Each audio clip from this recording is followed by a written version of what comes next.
I mean, obviously there's so many great tips from every single one of these builders that have made me a better builder, whether I've used those skills or not. Like, there's certain things like Yeah. George, like, I'm not gonna try a George level build anytime soon, you know what I mean? But This is Gunpla. You're watching the Undergated podcast.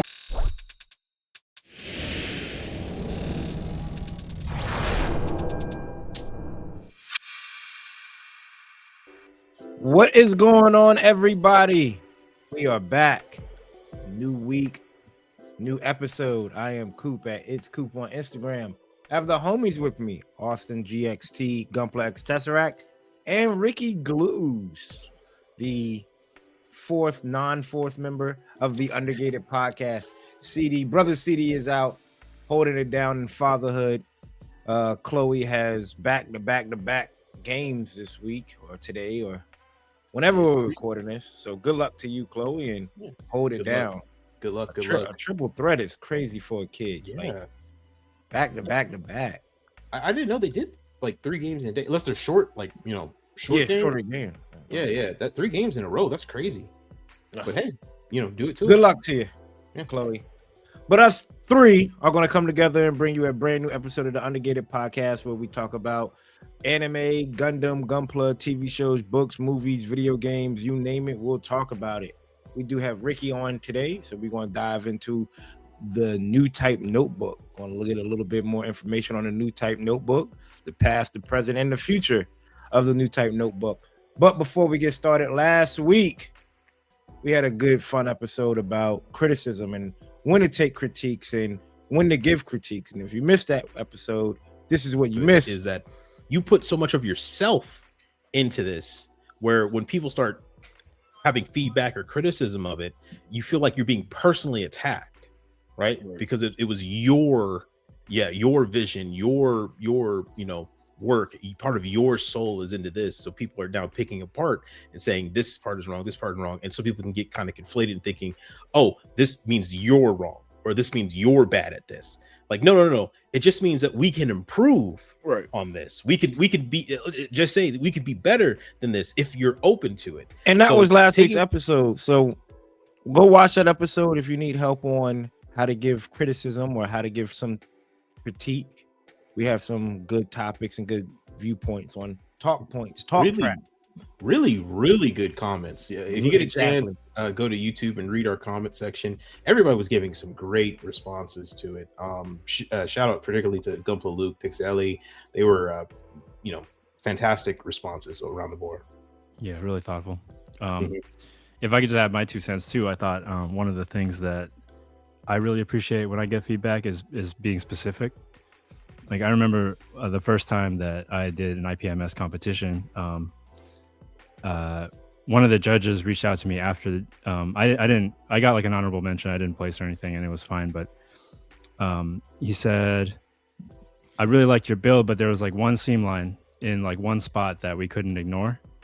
And because of that, I was like, oh, like I got to get cleaner with my seam lines and stuff. You know what I mean? So just hearing that is like something that I can actually do something about. Yeah. Right. Instead of saying like, oh, like I don't really like your colors. Well, like I don't know what I can do about that. You know what I mean? Yeah. So yeah, the pose you did was just a little different. Every pose is different. Were you expecting the same one? Yeah.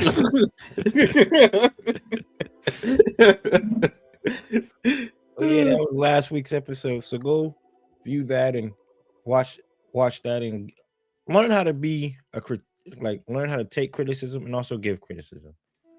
But before we get started, as always, people, we have the greetings. How's everybody week been? Ricky, brother, how's your week been, man? How's the kids? Kids are great, man. We had a great week because it finally feels like spring, summer even. Like it went from being cold and rainy and all of a sudden we're at like 80 degrees. So like we went straight to t-shirt and shorts weather, which is awesome. So I got to do some motorcycle riding, first farmers market of the season out here. And one highlight, I got to rewatch Hathaway 1 and I managed to talk my wife into watching it with me. She hasn't seen any Gundam at all, and so she's like, "All right." I was like nagging her about it, and she's like, "All right, I'll give it 15 minutes." And after 15 minutes, if I don't like it, like I reserve the right to like turn the TV off, watch something else. Fair enough. I'm like, all right, that's fair. Okay, that's fine. Because the first 15 minutes of Hathaway, that's going to get it. Yeah, absolutely. Yeah. I was like, okay, yeah, I think I'll take that bet. Perfect deal. Yeah. Like, oh, you're really pulling my arm with this one. Yeah. So we did. Yeah, she enjoyed the whole thing. We ended up watching all of it, and she had like thoughtful questions for me about it. And so yeah, that was really fun. To rewatch that one. So those have been kind of the highlights of my week. Austin, what about you, man? Oh, yeah, my week's been pretty all right. Been job hunting as well. I actually got a response from a distribution center for AutoZone, and I decided to take the job. I still have other stuff I have to go through before they officially give me the offer letter, but hey, I might be rocking and rolling with a new job here come mid-May. So things are looking up, and then I can finally have money so I can afford to eat again. So that would be nice. Ignore the boxes. All that is just stuff. Don't worry. We're getting money. We're getting money. I'm not living in a cardboard box. But no. Week's been fun. Week's been pretty good. Shout out to everybody. Thanks for the love and support about the Hazel release. It has been almost overwhelming, the messages I've gotten. So thank you all for that. A great week overall. Yeah, cool. And my week's been chill, kind of a rinse, wash, and repeat type of week. Work has been chill and life has been chill. Didn't get a chance to get to the gym as much this week, so I was kind of bummed out about that. But overall, I think everything's been everything. We'll get into the next topic. One reason why the week has been fun, which is building and breaking down the backlog, which is a great segue. Because what are some new items that we added to the backlog? Ricky, you pick up anything new?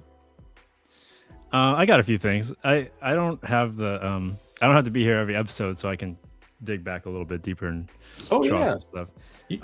So one thing I picked up off Newtype, which I've been waiting for a couple months now, is the Hey, yo, I was legit. I was like looking. I want that kit. I'm sorry. Continue, Ricky. Continue talking. No, yeah, I because the other. Is it the Rezel or the Rezel? I hear it differently. Both pronounces are actually correct. Both are okay. Depends on what part of the earth you're in. Yeah, because I was at Hobbytown a few months ago and I saw one of the blue ones, one of the other versions of it, and I was like, oh, that's actually pretty cool. But I don't know much about it, and usually when I see a kit that I'm interested in, I'll look it up and see like, oh, are there other variants, other versions of it, other grades that variant, right? And then I ran into this one. I was like, oh, that one actually looks really good. Like I love the gray and the orange. I love the loadout and everything, like the backpack and stuff. And since then, I've just been waiting for it to drop. And then Newtype had it, and I get the emails from them, and I'm pretty sure by the end of that day they were sold out. Yeah. So I'm glad I didn't wait on that one. So yeah, I've been. What are we looking at now? This is the. Oh, go ahead, Ricky. Go ahead. Oh no, Austin, please take it away. It is the Master Grade Rizel, and I believe it's the D or C model, which is or it comes with both in the box. You can either turn it into the dual gun or the missile launcher defender version. Oh, I thought that was the commander or something. I thought I have the commander one. The commander one has one single long rifle that comes with it. The D and the C have the two long rifles or the two giant missile packs, and it's particularly the ones in Unicorn that full frontal. And when they went to the the General Rebel ship showed up and he launched all the Rizels. It was the one that full frontal was completely annihilating, like just absolutely pooping on. So it was it was those ones, but they look super cool. And also it is a P Bandai kit, believe it or not. It's actually a P Bandai kit that has the regular release box that they decided to switch from P Bandai to regular release. So it was one of the only ways that I was able to get it is through P Bandai, but now they're releasing as just a regular release. So I'm 100% about to jump on for it. Nice. Yeah. I don't know what I'm gonna do with it yet. But I'm excited to have it. I was about to say, does the colors matter when it comes to us? Like, do you look at something and go like, "Oh, the colors are nice"? Like how you said earlier, like, "Oh, I like the colors." Does it matter at this point? Kinda. Sometimes. No, it can't because we're gonna paint it anyway. So Yeah. we can. Well, think about it. Now, when you said loadout, I was like, okay, I understand loadout because you're gonna get another set of weapons, right? Like that's different from another kit. You want to get it, maybe it's a gun or a bazooka in there that you're like, oh yeah, I really rock with. I get that. But colors, that shit don't matter to us. Sometimes it does because I usually only repaint the color that's on the box. Like I don't usually do too many experimental colors, right? Switch ups. Mine are usually whatever's in the box. I try to replicate it. But you're right. Like, but also if I see a kit that's like bright fluorescent pink and orange, I'm not gonna walk out the store with it. I'm just gonna I think it depends on the kit, right? Like if I'm painting, I'm like, man, I wish I could find the Wing Zero high grade. I can't find a Wing Zero high grade anywhere. It's just hypothetical, right? I can't find a Wing Zero high grade anywhere. But I see this Wing 00 what is it? Sky, the one from Battle Log. That bluish looking one. Yeah, the teal and orange. Like I'll just buy that. Yeah, right. Yeah. Like, definitely. Yep. Even though it's not the Wing Zero, I'm looking. It's not like or the Wing, the Wing Zero, or like those crazy music, Zaku Warriors or whatever that be the seed ones that be on P Bandai. You're like, oh, you know what? I really like it, but it's the music edition. I don't care. Like I'm not doing anything with the music. So yeah, the pink one that has love on it. Right. No, you make a good point. Because all three of us pretty much look at kits in grayscale now. We just think of what it looks like in primer first. So we're like, does it look good? Scribe it here, then prime in gray, and then paint it. It's interesting. I think the color did matter to me when I bought this. But now I'm thinking about it. I'm like, am I even going to be able to mix that gray right to get it to look, like the box? And I don't know, like I like to do recolors, but sometimes like the kit looks great in the colors that it comes with, but sometimes it's like also really unsatisfying to just paint the kit the same color as the box. Yeah, right. Yeah, because creativity is like kind of put to the side for accuracy at that point, and then you're like, when it's in grayscale, you have all these possibilities running through your mind, and then right, and also because like I don't really do the shading work, and so you could look at a kit that I built, and if I do it in the same color, somebody might walk past it and just be like, "Oh, they just top coated it," like you know what I mean? Like you might not even know, that was fully painted. Yeah, no, I 100%. Because I mean, there's some early builds I did that are literally the matching color or as close to the matching color as I get with Rattle Can, and then when it's done, it just looks like someone assembled. You're right, it does look like someone put a matte coat on it and threw some decals in the wrong place. So yeah, right. So yeah, we'll see. I mean, I like the way the colors look out of the box, but was the Nightingale the last like the same color kit you did? The Nightingale, but I mean, if you look at it, you know that it's painted. It's painted, right? So of course. It is. Yeah, absolutely. The what's it called? The monument repair type, the 160 scale. Okay. So that one I did pretty much out like box colors. Gotcha. Yeah, and I like the way that it turned out, but I also am like, I don't know if anyone's even gonna know. Like, or just at a glance. So but yeah, I'm probably like 75-25 recolor versus stick with the original.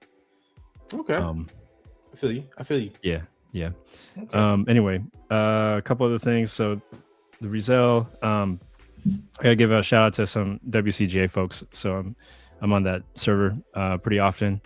Anthony on there was getting rid of some of his backlog pieces. A different Anthony. I don't know. Shouted him out. Yeah, and I picked up the Death Stranding mech coffin, ghost mech coffin. Yeah, dude, you're picking up everything I want. What the heck? Austin, we could be just best friends, man. We just have like the same taste. You have my address. Just send me another one. Yeah. Yeah, and I gotta give a shout out to Lang too, Skyfire Riser on there, because he did the he drove the kit up for me from Oregon, and we hung out and we got lunch, and I really appreciate him for doing that and saving us some shipping costs. So appreciate that. And one last little thing, I picked up a Tamiya Monkey 125. Okay. It's a 112 scale motorcycle kit, and the reason why I bought this is because I got the real thing in my garage. So Hey, there you go. I was like, if there's ever a time to pick this model kit up, Humble now's the flat. time. Humble flat. So just I traded down for one. I had another motorcycle that I sold, and I decided I wanted to go small, and so picked up a Monkey and felt like I had to get the model kit to match. So summer, weather's getting good, so it's riding season. So are you gonna make it in the same colors and then like put a display case next to it in the garage? That'd be dope. That would be dope. It's gonna be I'm gonna try, but mine's gonna have some different parts on it, and so it's never gonna quite look the same. Gotcha. So I haven't decided how I want to color it, but I'm definitely gonna try to put it together. Gotcha. But yep, that's it for me. Coop, you want to go next? Sure. First of all, before I get started on mine, feel kind of wrong because usually I say, hopefully everybody out there is having a good week, right? Hopefully, right after the greetings, and I didn't get a chance to say that. So hopefully everybody out there is having a good week. And the reason why I'm having a pretty good week, first Saturday of May, every May, is Free Comic Book Day. Yep. So I went out and did some Free Comic Book Day. I don't want to say hunting, but it was pretty much. We did wind up walking away with some Gundam Wing issue 1s comics. These were from last year, but I guess some of the comic book stores didn't sell it, or not sell it, but get rid of the stock. So they put it back out there. So I picked up Quick side note, Cole gave me that exact one, and he wanted me to give it to you, but he said he didn't know if you already got some, and you just showed 5. I have like a total, not including last year's either. Yeah, right. I have like a total of like 8, 9. So but continue. Sorry, I cut you off. But the collector in me and the collect people out there that, if you want to think about it, right? Mm-hmm. They're probably not going to do a book 2. Free Comic Book Days version is only going to be the only one you could get, right? They don't do American style manga often, right? So to get this signed by like Hiro Yui, to get it signed by Zex, and like if you get the cover signed, and like, that would be a pretty dope piece to have, because it'd be so rare after a certain point. And for the people in there, like the vibrant colors of this, I wish they did a little bit more. Man, oh man, just going back and looking at some of this, you can hear the music playing, right? Like you hear Just Communication, because that's when it starts dropping, right? Like Just Communication during those scenes. So we picked up a few of those. I'm not gonna run through the whole list of everything I picked up. Comic book that I purchased though was Doom 2099, when it's Rage of Doom. Looks like Ultron and Doom. Ultron's one of my favorite villains. So this is issue 1 variant cover. And with obviously everything coming out with Marvel and MCU and Doomsday is an influx. I went to the comic book store and there's an influx of Dr. Doom comics now. It's like Dungeons of Doom, War Throne of Doom. I'm like, golly, it's like 4 or 5 different Doom titles. Doom 2099. So I'm like, all right, I'm just gonna stick to this one. I want to read this one. If I like it, cool. Whatever. When you go to the register, they're like, that would be $25.99 Doom, sir. Right. Always got to pick up a Street Fighter title, especially with the new movie coming out. I'm a big Street Fighter fan anyway. So Street Fighter Forever book. This says book 1, but it says book 0 on the back. So I don't know. So we got that. Also on Free Comic. You play Street Fighter? Every now and then. Who is the character that you? Right, I'm running with Ryu or Akuma. Sakura or Ryu or Cammy. Okay. Street Fighter 5 was mine. Street Fighter 4 and 5, I was like, all right, cool. Like, but Street Fighter 6, Alpha Strike 3, X-Men versus Street Fighter, Marvel versus Capcom 2. That's it. Marvel vs. Capcom 2 is the GOAT, in my opinion. I know everybody says Ultimate's pretty good, but 2's the GOAT. Sorry, go ahead. And every free comic book day too, they do a manga. And I said, all right, I'll pick this up and read it. It's called Journey to the West. I don't know if y'all heard about it. My boy told me it's a Wukong book. So it's apparently about the story of Wukong, Monkey King. So pick that up. Try to think of anything else. Yeah. I think Journey to the West is a pretty famous, like, old Chinese story. Yeah, it's essentially like their what is it? Not Robin Hood. Their version of Lord of the Rings, essentially, kind of. But I mean, of course, they were preview to almost all of it because it's one of the oldest 1600s. Yeah. And I mean, Dragon Ball is based off of it. Video games, almost actually a lot of media is based off it. Now that I think about it. And these are just some titles that I just picked up just to pick up. Something called The Nice House on the Lake. Looks like a detective type of story. Sonic the Hedgehog book. You know, get a chance to sit back and don't have to read, get too in-depth in the weeds. A Mega Man title. Yeah. And then another one that's called Something is Killing the Children, Road to Slaughter. Never heard of it. Light reading. Yeah. That should be pretty lighthearted. Yeah. Right. Yeah. I'll read that after Sonic. Yeah. Yeah, eat a chili dog, read those two back to back. It'll be great. Similar themes. There was a whole lot also I picked up. I'm just not. And I have more in my car that I left in the back seat. So, free comic book day. But back to the Gunpla though. I did shout out to my man Ricky. Threw me a layup. I was like, all right, cool. I'm gonna go ahead and order this now. Shout out to Austin because I was riding with Austin when I ordered it. We did pick up the third-party backpack for the new Gundam. Come on. Focus up. RG. There we go. Right. The RG backpack for the new Gundam. You can also use for the high new as well. And then it essentially makes the new Gundam look like the mass production type new Gundam. there you go. Absolutely. Yep. And while we was up there, said to hell with it. Ordered the photo etch for the new Gundam as well. SH Studio Metal Series photo etch. That's a dope picture on the front right there too. That's cool. SH Studios makes their box art looks pretty crazy. Sometimes. You guys ever work with photo etch? Yeah. I put photo etch on a Caliburn. Coop I have photo etch for the RG high new, but I've never even touched photo etch.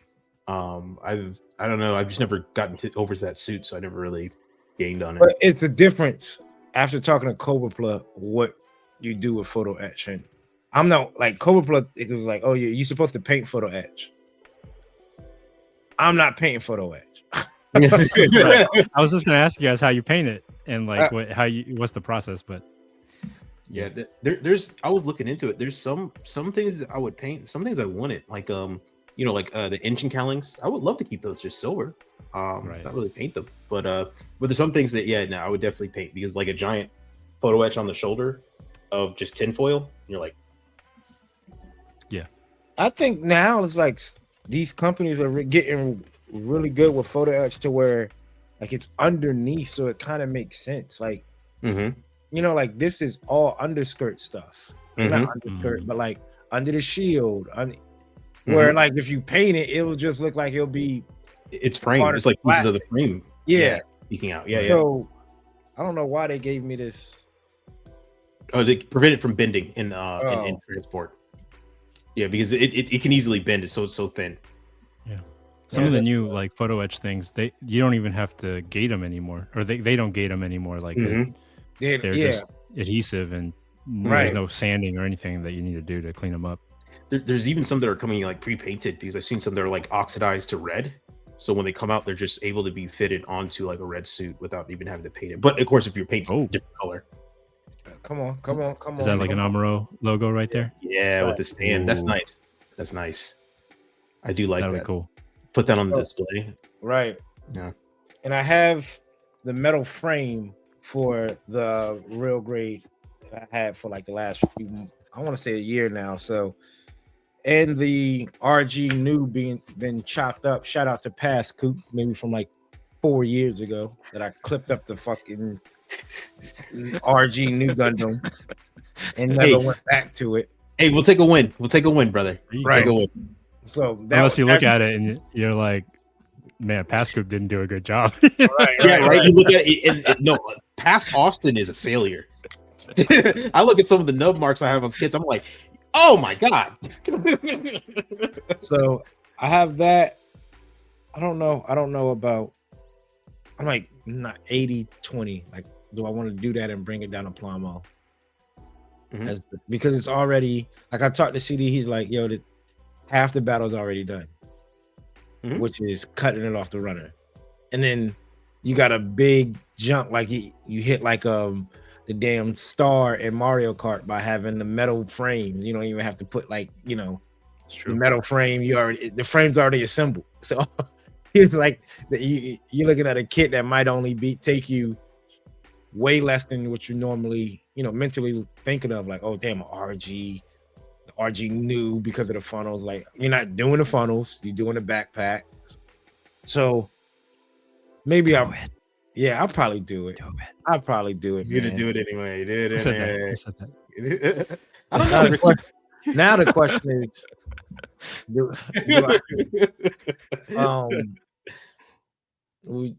I want to shade it? Like, do I want to go through the process of shading it and stuff like that? Because of, you want my opinion? Yeah, of course, Ricky. Don't do it. Don't shade it. I'm gonna say no, because it's an RG. It's already so small, and it's already so like part separated. That's where my head would be. But then my head always says don't shade it. So you take it for what it's worth. I see where you're coming from, because the RG already has so many separate panels that you don't really need shading to define shape, because it's already pretty much separated on the runner. Like it's not like the Verkaw, like up here. The Verkaw needs shading because there's a lot of flat areas. The RG, there's a lot of panel line everywhere. And even Naoki, when he did his first lock color RG Hainu, he didn't shade it at all, and it looks great. But yeah, if it were an MG, I would be saying something different. Yeah, if it was an MG, yeah. But when do y'all go aesthetic wise? Because to me, the new Gundam, if I see a new Gundam shaded, it always looks good. Maybe because of the time period that the new Gundam comes from. But when I see, like, you see a shaded MG, you see the shaded perfect grade, like, it's like, oh, that always looks good. I think the last time we saw a shaded high grade was the high new, and that was that it was the purple and white one. The gentleman we were having dinner with, his wife, and he got the truck. We were Dan, yeah. So we were that was the last time I think we saw one. Gunpla. That's right, Gunpla. It's purple and white. Yeah, no, that was the last time we saw one. That looked good as well. But even if he didn't do the shading, it still would have looked fantastic in my opinion. The new and the high new seems like it's a kit that you can always. It's almost like the regular RX. Like, you get shade. It's all, to me, it's like the Sazabi when people do the candy paint. Candy paint on the Sazabi is equivalent to shading on a new Gundam for me. You see what I'm saying? Like, you see a new Gundam is painted, that's shaded. You're like it's made for it. It's like perfect for it. Yeah, it's like perfect for it. That can also be a reason not to do it, because everyone else does it. You might want to stand out, be different, and just say mine is such a good paint job that I don't need shading. It is true too, but it might be done next. We'll see. But that's it. That's all I have pickup wise. What about you, Austin? Yeah. So you guys have the most fantastic pickups I've seen in a while. So I'm gonna hit y'all with one product, but it's a special one in my heart. Shout out to Some Stay Dry. I was saying that I was running out of primer, and my man sent me the primer in the mail. Shout out to you, sir. This is harder to find. I do not know what's going on with Mr. Hobby, Mr. Color. All the hobby towns around here are sold out. Websites are sold out. So the fact that he had two of these and he just gave me one. This is Mr. Surfacer 1500 Gray, which is my favorite primer to use. And we were looking into it. Apparently there is a back order of them, and apparently Canada and the US may stop really holding these because they're having this new law where lacquer or some other type of chemicals that could cause cancer, like they just don't want them. So that's why Mr. Hobby's switching over to aqueous as more frequently, because it's water-based acrylics. Even Guy Notes now has a water-based thinner that they're essentially selling out. Splash. Hold it down, Splash. Yeah. Keep it. Yeah. Splash. You're already in the US, so you're good. And if you need to switch up operations, some of us have basements, so it's all good, brother. Yeah, no, that's the only thing I got. But once again, shout out to Some Stay Dry. Homie came in clutch. If you guys aren't subscribed to him, go subscribe to him. He's a great guy, and just an awesome person in general. I've met him several times. Great person to talk to, and his builds are always so fun to see in person, especially his dioramas. Man loves dioramas. He's a better man than me. I can't build dioramas. I have two left thumbs when it comes to that. So, but yeah, shout out to him. Yeah, just last night I looked at my stash of primer just to check and see where we were at, and I saw 2 bottles, and I was like, okay, 2 bottles will last me a little while. I finished what I had pre-thinned. I went to open one of those bottles, empty. I had already used it. Yep. So I am now officially, like, I've pre-thinned my last bottle of primer, and we'll see how far that takes me. So yeah. I feel you, man. I'm looking at my stash right now. I'm like, this is gonna have to last me a minute. If not, or it's gonna be a lot, because I think I OD'd and brought like 3 bottles of black, because it was like black was like so hard to come by. So I'm like, if I run low on gray, everything just get primed on black. Or if I need to mix, I don't know. Everything's gonna have a darker tone. Saturation is gonna be brought down just a little bit. All of it. The one thing I ran into though is mahogany. So if you need a different color, you can have all your kits look weird. Mahogany's like rocks coming out too. I think they're like 1,000 grit. Yeah, dude, I have a 500 grit aqueous black primer. 500 grit is like dang near asphalt. That's what I'm hitting a road. Gonna sharpen your needle coming out of the gun. You spray that out of the gun, it's gonna sharpen the damn needle. Like, damn, why is my gun a little bit more precise after shooting? Yeah, why is it all polished? Yeah. Dude, I've been looking for 500 specifically. For what? So shout out to Dwayne Air, man. He put me on some games. So you can use 500 straight out of the bottle to do like seam line removal or gap filling. Oh, really? You just paint it on there with a brush, let it dry, and then you can sand it if you're trying to clean up seam lines. That makes sense. So I want to try it. I just haven't been able to find a bottle of it. I think someone else mentioned that you can use the Tamiya primer. Like the comes in the glass square bottles. Somebody I don't remember who, but said you could do pretty much the same thing. So if I see that at the store, I might pick that up. I know Hobbytown has those. Those look like the ones that look like the thinner. Yeah. I mean the yeah cement, quick thin cement. Well, no, it looks like the panel line, the bottle. Right. And you see it, and it would say primer on it. I'm like, what the hell I do with this? Pour this in a gun? Like, yeah. Brush it up. I always wondered what that was for too, because I never used it, and I'm like, why would I need to particularly, unless it's like little individual, like 1/100 figures? Yeah, brush prime it there. But then at that point, I'm like, I have the gun. Just it would go on too thick anyway. But for something like cleaning up, seems like a good tip, a good idea. Hey, you heard it here first. Well, actually, Ricky, where'd you hear it from? Shout out to Dwayne Air, man. Dwayne Air. Good guy. Him and his brother. Funny people. Yep. I'll never not tell the story how I met his brother, man. Like, I'm like, oh snap, what's going on, Dwayne? He's like, no, that's my brother. Like, oh shit, Bro, y'all look just alike. I mean, like, it's scary how we saw them And for- inside the building. We went outside and saw his brother walking up, and we're like, did he transport? Like, how did he do that? and for them not to be twins is like oddly odd, right? Like it's a little too close. Like you would sit back and be like, are y'all some type of like which one came out first? Like, you're like, no, I'm like 3 years older. What the hell? Are you sure not 3 minutes? Yeah. Y'all really just did your mom and pops just did rinse, wash, and repeat. Like, yeah, right. Yeah, the DNA sequence was just like copy paste. like they ate the same food, all that. They was like, well, I had spaghetti the first time we did it with Darrell, so going back with Dwayne, we're gonna have spaghetti again. Like something. Same hospital, same nurse, same doctors, all of it. Nah, they good people. Well, shout out to Dwayne and Darrell. So goes into next topic. What's cooking? I'm still working on a Jetta. Almost finished with that though.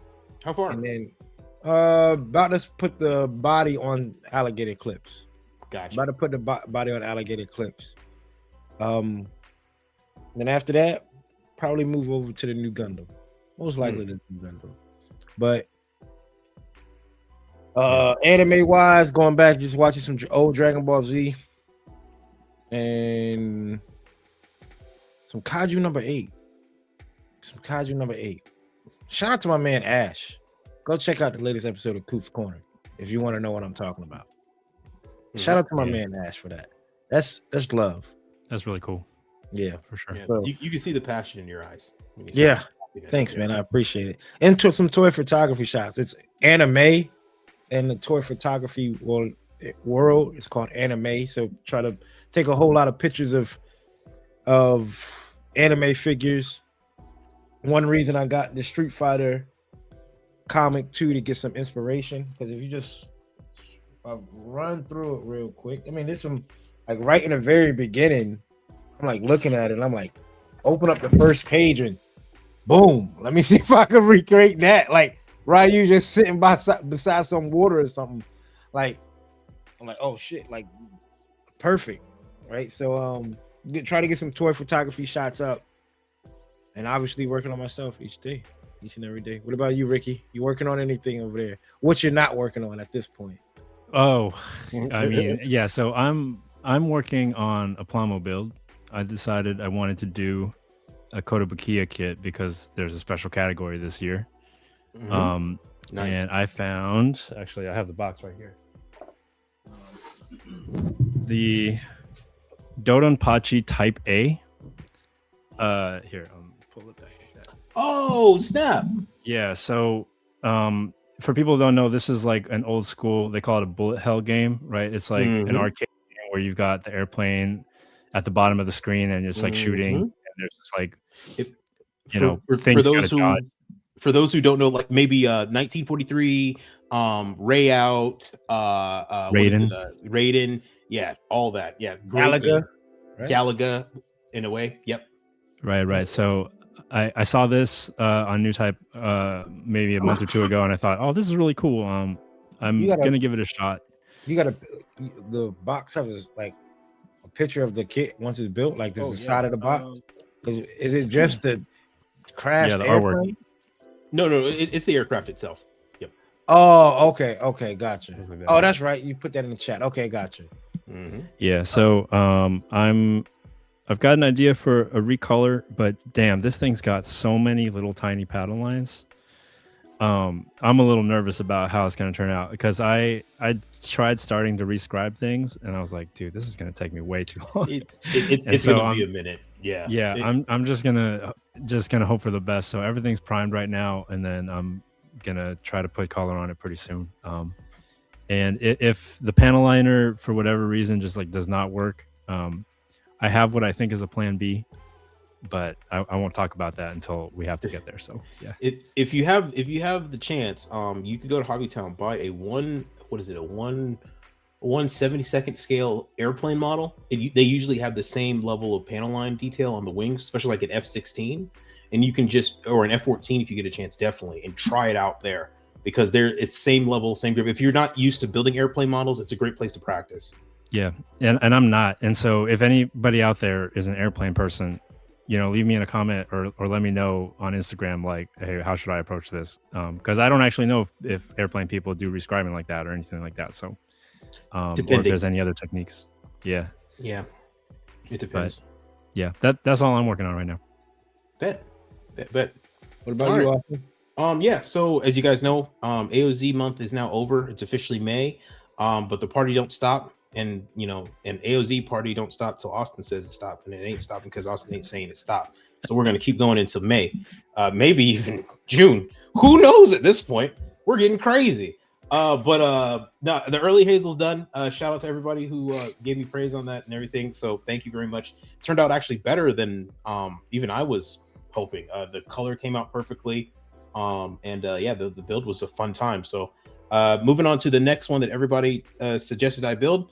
We are building the AOZ Aqua Barzam.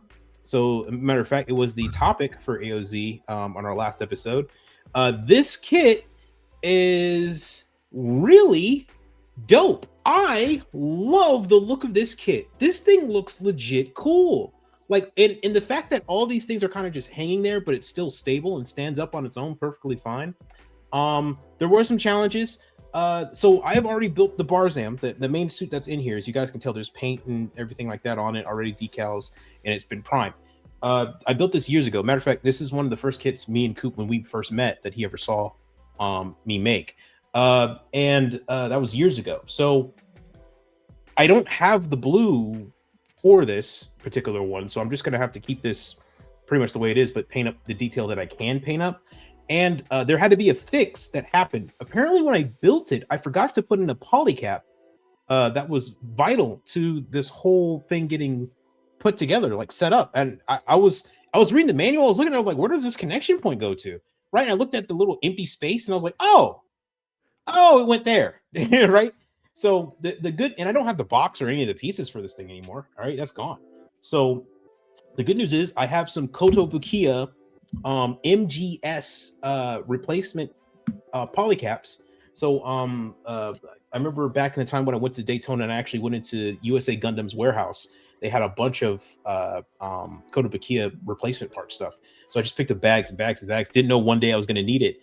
Sure enough, 2 years later, here I am. I needed it.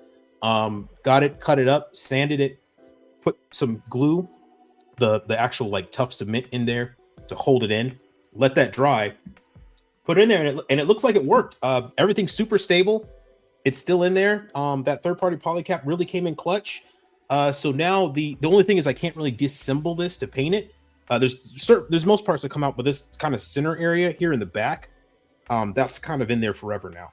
So eventually I'm gonna have to buy another Barzam, which boo-hoo. Yeah. Yeah, so that's in there. So we're gonna get ready to paint that. This is not going to get the same level of painting as the early Hazel. That's kind of a one-off, and that was a Grail kit. It's a master grade. It's also a lot easier for me to paint those. This I also want to be a little bit quicker because after this we have to do the Barzam 2.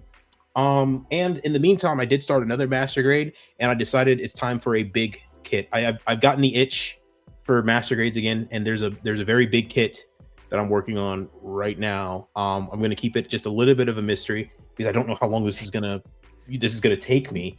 I'll let you guys guess in the comments below, but I don't know how long this is going to take me. And then after that bigger master grade kit, I got to start working. We'll continue work on the Plamo kit because I want that to be done well in advance before we go to Plamo. So yeah, that's what's cooking for me. That's all I got right now. That's what's up. And we've seen everybody that's doing the Plamo builds. Like I said, we're going to do one episode where we just click the hashtag and see. Remember, Plamo Expo or hashtag Plamo Expo, hashtag Plamo 2026. And we're going to just try to see people's builds so far. So seeing a lot of builds out there with different colorways and different palettes. And can't wait to see it all on the table. It was dope how it was just like an idea, like, oh, we should just do X, Y, and Z, and then boom, and now it's like flourishing. So that's what's up. Fun. Seeing so many people that don't even plan on going to Plum are doing the color build too, which is awesome. Right. Yeah, definitely. Yeah, thank you everybody who's taking on the challenge, man. And your builds are looking pretty slick. I was surprised. I've been checking out some of the builds. I'm like, okay, that actually looks pretty slick. I like it. Next up, we have what's new. What are some things that are coming out? And on Plamo Times, he has a picture of the real grade Sazabi upscaled at 1/100. Okay, so this is the upscale that they're doing. This looks good. Look, it makes me want to put my Verka up for sale. See, I'm thinking the same thing, but I actually, Austin, maybe like, which one do you like better and why? So for 1/100, the RG has some really cool benefits of having those extra small details and see-through panels. So there's a lot of parts where the inner frame is popping out a lot more than the Verka. But the Verka has very precise and I think artistically like pleasant seeing places where the inner frame pops through. And you get the advantage with the inner frame being a lot more detailed, in my opinion, on the Verka as well, purposely detailed, like the silver venting and all that through it, which kind of puts a testament to the Verka, even though it was made years ago. It's still kind of a banger kit. Aesthetically, I like the look of this. I think I would enjoy the build more of the Verka though, personally. But once again, I've never built the RG. I did have it, but I gave it away in a contest, and everyone else loves it. But it also there is a small caveat with the RG that I don't like. I don't know why, but like the thrusters on the shoulders, those yellow, the ones right here, for some reason the lines that hold those thrusters out are a little bit too blown out to me. So, and then we said we weren't going to say that word, but we did. But anyway, so like it's a little bit like thicker on the side, and it looks kind of toyish when you get down to it. On the Verka, you don't have that issue. It's a lot more precise, a lot thinner. But that's just probably a symptom of upscaling things. I'm ready. I'm actually kind of ready to do my damn Verka now that I think about it.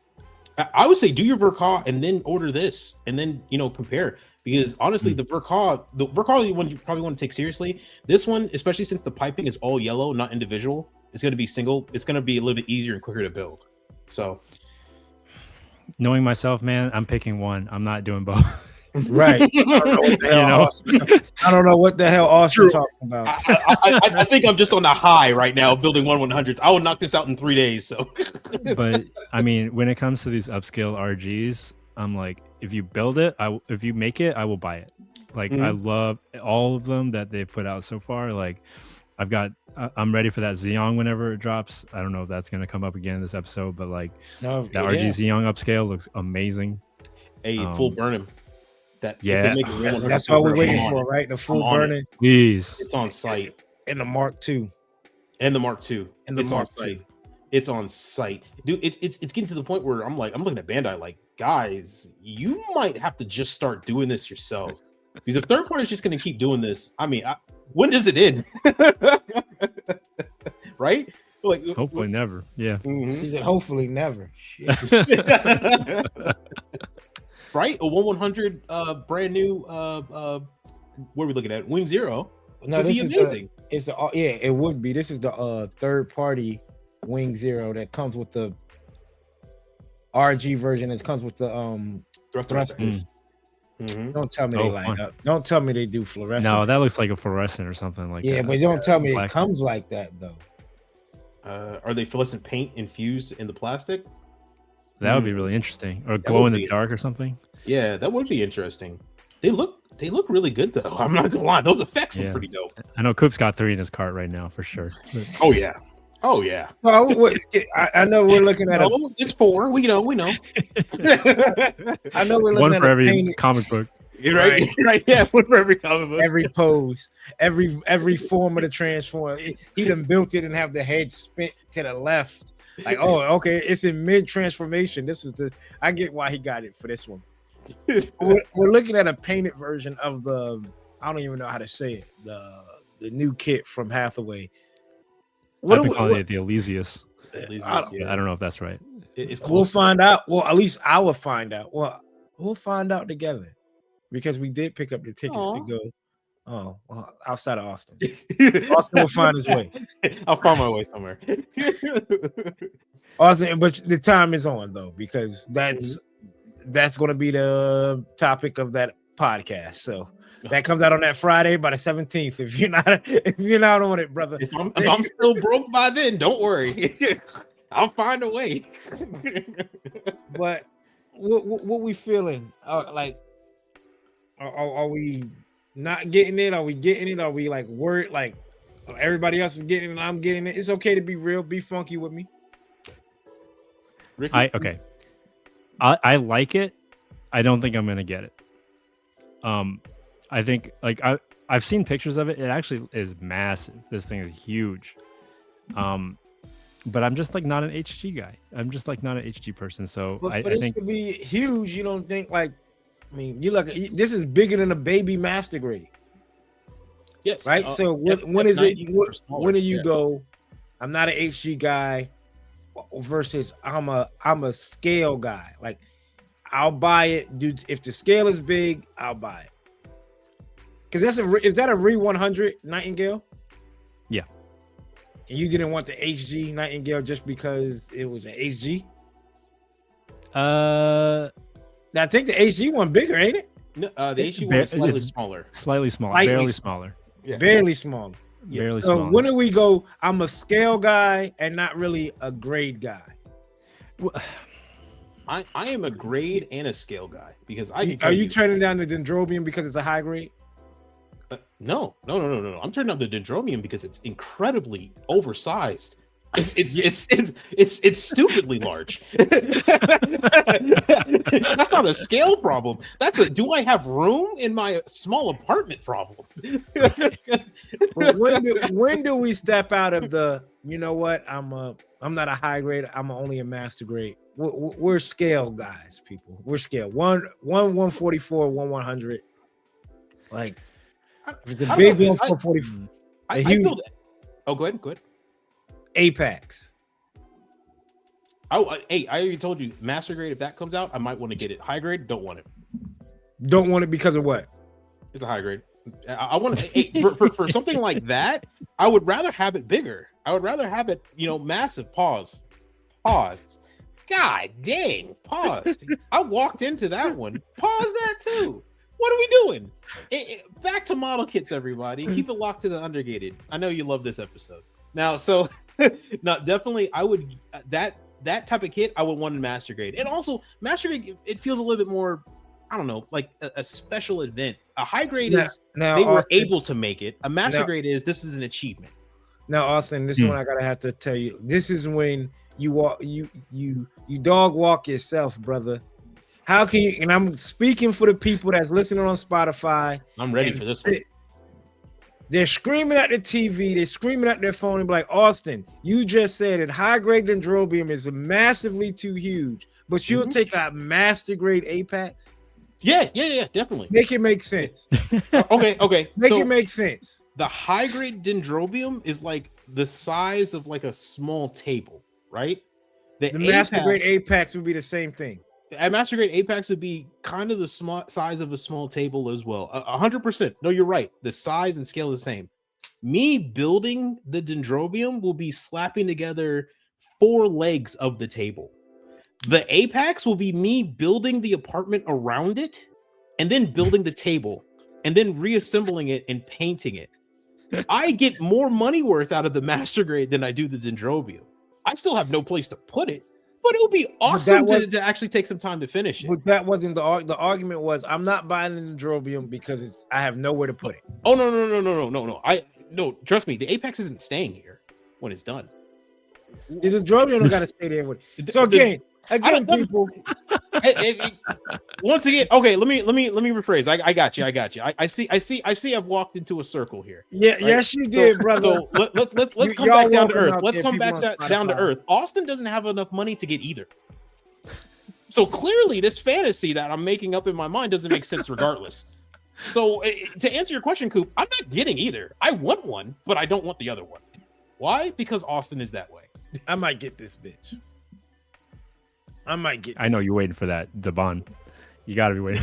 Yeah, he's waiting for the. Yeah, he waiting for the that third party. pure copy. Yeah, the upscale 1/100 version of it. The one I could go like when I take it out the plastic and go like this. Yeah, it numbed my gum pretty good. Yeah, this one's good. Yeah, even if I just want the high new in it. I just want the new Gundam in it though. Really, even if I catch this on a sale, I feel like even if you have it laid out like this on a shelf, I think that would be sick. You paint the high new, like everything painted like this right here, like laid out like that is tough. With the armaments out, I'm not. But if you want to have a shelf that has the Penelope, the Cassie, and then hold on, that mother like this on the shelf, I don't blame you. Like Ricky, with the setup you got back there, like you got all 3 big mobile suits on a shelf like this, I wouldn't be mad. Question. Do you guys like this design? I do like everything that's going on with this. I ain't gonna hold Okay. Yeah, I go back and forth because I think it looks pretty cool. I'm not gonna lie. But it's got that kind of third party, everything's a little too visually busy Armored kind core of thing going on. Yeah, where like if you look at it at the wrong angle, you couldn't tell top from bottom. You know what I mean? I genuinely I thought at first I liked it. Like in the flight form, I thought it looked good, but then I realized the flight form looks good, but it's the only thing I like about it. Everything else about this design, I am not vibing with. I only like the new Gundam in the middle of it. That's it. That's I don't know what's going on with people when it comes to these Hathaway kits, even Bandai. Like the Penelope in flight mode when it's on its belly looks tough, but when they stand it up and they make it look like this, it's like I don't know if I want display it in flight mode. Then I'll go, okay, that's tough when it's in dragon form. Dragoon. See, I'm kind of the opposite. I don't love these Hathaways in flight form because they're just like big, chunky bricks flying through the sky. You know what I mean? And they already feel like that when they're mobile suits. And then when they go to flight mode, it's like even more like that, in my opinion. And you know, I don't even like the Cassie's flight mode because really what it is just sprawling out like its shoulders. So it looks like it's hovering itself like you know, a kid in a swing where his feet are just dangling, like as you're like moving him around or something like that. Like that's what the Penelope keeps reminding me of, because it's like a you know, floating around with its legs just, you know, just in the air dangling around. So I don't know, man. I just not vibing with almost any of these suits except the Messer, and that's about it. What I will say though is so shout out to Chris Amisu, another amazing builder. He's putting one together and he has a picture of it where only half of the armor is on. Yeah, the one where like just the news like showing and the new has the arms and the legs set up. Right. Like, and there's a combination there where you're not putting all of the armor on it. That would look really, really cool. So I don't know. So you confident or not? No, I'm not. No. All that, Yeah, all that talk, man. You confident or not? nah. Coop, enjoy it for both of us. Enjoy it for both of us, Coop. If it were ever on sale for like, if it ever went like 50% off or something like that, then I would definitely seriously think about it. But I mean, that's not happening anytime soon. So that's if anything, the price might go up. Sure. Yeah, sure. But no, I'm good. You guys can keep it. Not for me. And it has piss missiles. No, thank you. No. What color? When people say that, what color do y'all expect these to be? I thought you were gonna say, what color is your piss? Shit. Drink some water, damn it. Yeah. If yours looks like this, you got to drink some more water. You got to drink more water. There's a problem. See, like the Penelope, like this. That the Penelope looks a little bit better. I think it's just because it's simplified. Like the other kit, it just has so much. Like this looks a little bit simpler. Yeah, man. See, this, that looks tough. there's so much going on. Yeah, too busy for me. Yeah, it's Too busy. It's like we're still waiting. Taller than it is long. You know, Yeah. it's like wider than it is long. It just doesn't feel right, in my opinion. Proportions. It just seems off balance. If anybody got the link, let me know. PayPal ready Oh, for the bag? for the half. For the casino. Yeah. Yeah. And the other day, I found an IKEA shirt that has 3M on it. It's an all black and it just says IKEA on it. Mm-hmm. Picked it up, $15. It's $15. Yeah, I'm a sucker for a 3M, yo. Did you have to put the shirt together? Like, did you have to sew it? Bring it home and sew it? I wish. It's missing a button. You call him. I swear it's missing a button, man. P Bandai Damashi, damn, heavy weapon system for the metal build. The metal build high new. Everything looks great except the head. For some reason, the head crest is huge and the camera is huge. If you look at it, and the eyes are a lot smaller. I don't know why. I think it's the same. It's the same one. Yeah. It's the same one. It's just the head for some reason they never fixed. It's always been out of proportion, and the head's actually bigger than it is on the other kits. What's the better looking heavy weapon system? The Verkov. I'm talking about in general. Between the new and the high new, like aesthetic wise. I think the high new.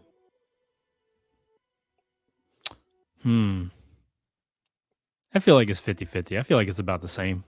Mm-hmm. I mean, depending on the version. What they just put the high new Verkov on P Bandai, the full armor system, and I feel like it looks almost exactly the same as the new, like all the parts. Oh yeah, the regular new. You killed your Master Grade one though. That one looks tough.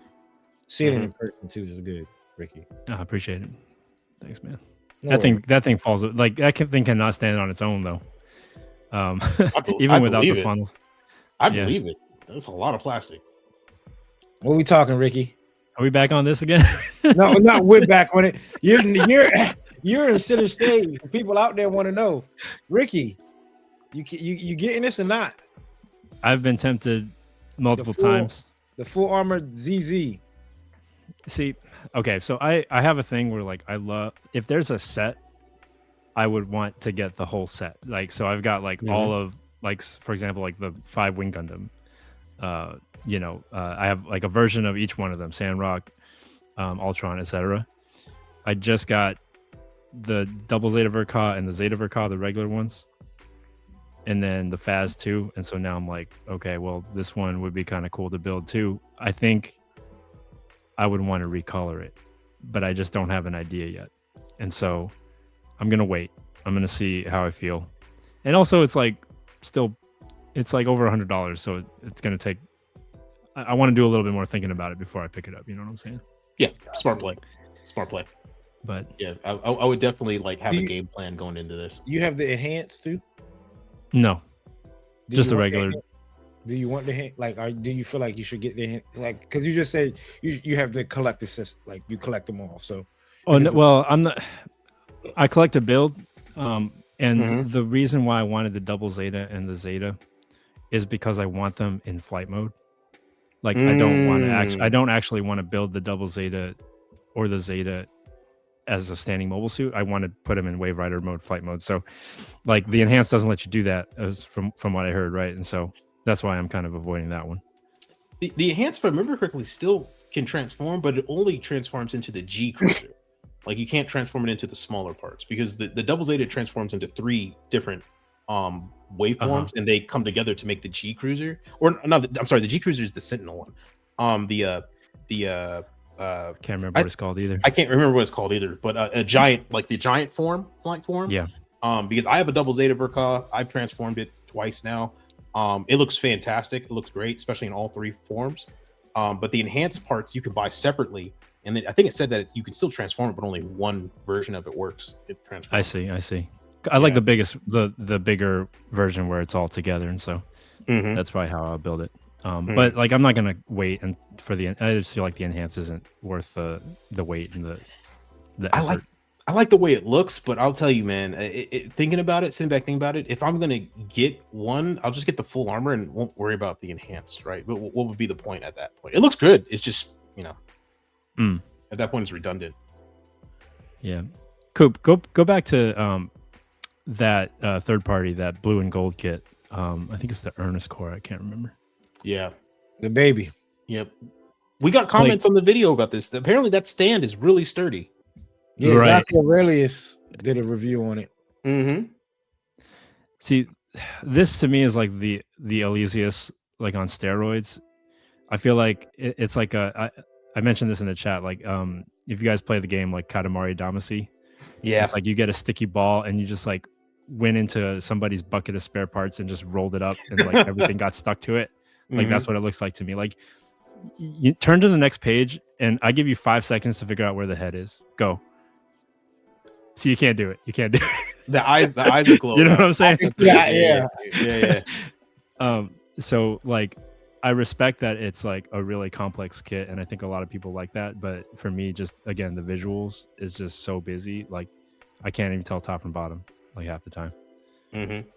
Yeah, and the thing is that like a kit like this, that's kind of like you see a lot going on. The size is a little deceiving, so it's both big and small. So like the main kit in it is actually only about this big, but but like the actual person in it is only about a 144, a slightly larger than 144 size. Maybe like late UC 1/100 size, like a F91 type of kit. But everything else on it is kind of within ratio to that. So it looks big, but it's not as big as you would think. I'm with it. Enjoy. I'm with it. Yeah. This right here is a good kit you can just snap together. I'm not looking to paint it. I'm just looking at just snap together, just clean the palette. This is a good, I'm gonna just take this to Hobby Town and just do sections at a time. Like, and once it's that's it. I'm not gonna work on it at home. I'm gonna bring it to Hobby Town. All right, I got the arms together, cool. I would have to paint it gold. I would have to paint that gold. That gold needs to be touched. That because gold. Because I don't think it comes out. I don't think it comes out the box like that, doesn't it? Yeah. Nowadays, these third-party companies, like that Golden Warrior, that gold on that Golden Warrior, it's tough. Does the gold come out the box like this one? Like, yes, that's what it looks like right out the box. Oh, never mind. Right yeah. No, I assumed that this is a painted preview. I think my thing, with like a lot of these third-party kits, because like they're gonna take up so much shelf space. Like, you got to really like the design or have like a relationship with the suit. You know what I mean? Like, if it's like a knockoff of a Gundam design, then like, yeah, I get it. But like, if it's just like a totally brand new thing, I feel like I gotta really like it if I'm gonna build it. You know what I mean? If it's gonna take a bunch of shelf space right next to other kits that like I really like too. So yeah, I don't know. That's a good point. That's a very good point. Yeah, because I think the Asgard, the one that was given to me as a gift, it's pretty big. It has to sit on the top shelf of my bookshelf. Yeah. So my standard for third party is like way higher when it comes to how much I have to like it before I buy it. You know what I mean? I'm thinking about pre-ordering this. This is on 5K Toys. This is the Gong Ava, but it gets to a point where how many Ava Unit 1s do we need in our lives? There's a lot. I think this is 70, 80. Let's just say it's like $80 something, right? I think they want $10 pre-order, pre-owned fee, and when it comes out, it's 72 plus shipping.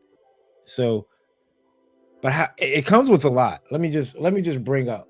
I'm not gonna lie, that him tearing open the AT field, that's pretty tough. That little effect thing that it comes with, that's pretty dope. But I didn't know it was that expensive. I thought it was cheaper than that. I thought it was like $50 before shipping. If we're talking about we're in the $100 range, A, how big is this? B, how many accessories does it come with? C, here's the accessories. That's not enough. That's not enough. Can I point you to a new kit that I'm really excited about? Yeah. I think you might. I think it's on Plamo Times. Okay, I'm going in now. But there is. Yeah, there's not enough detail in this for $100. So things are kind of quiet right now because Shizuoka Model Show is happening on May 15th. Yep. And so that's like the big trade show in the heart of plastic model universe in Japan. Yep. And so I'm sure a lot of the big manufacturers are waiting for that to drop a lot of heat. So a couple weeks, there's going to be a lot of good West News stories. There is a pistol right there in the middle. Yup. That is Deckard's pistol from Blade Runner. Yeah. 1-to-1. 1-to-1 scale. Nice.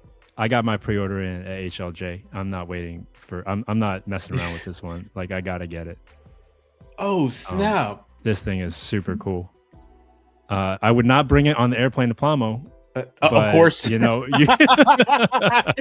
unless you want to get real intimate with that TSA agent. Oh yeah. If you really want to get pat down like that, what's his name, Kevin? Kevin's gonna know you very well. If you want to be on Fox News for whatever reason, you know, you can put this in your suitcase, but I would not recommend it. Yeah, they keep it on a runner, and that's a speed build for your ass. There you go. Build it on the plane. See how many lifts you get. You know what I mean? Like you're talking about, we got to get in there Thursday. Chris, please have the air booth and everything ready. I want to display this on Saturday, and it's not coming back with you. But no, this looks amazing. This looks great. Yeah, I didn't even know this was being made. This looks awesome. Yeah, I'm really excited about this. It's again 1-to-1, really cool. I think does it have all the weathering on it? Like I don't think so. I think if you really want it to look good, I think you got to paint it up. So like an example is if you look at the stock, it looks pretty good, like it's wood. But it's actually just clear orange plastic.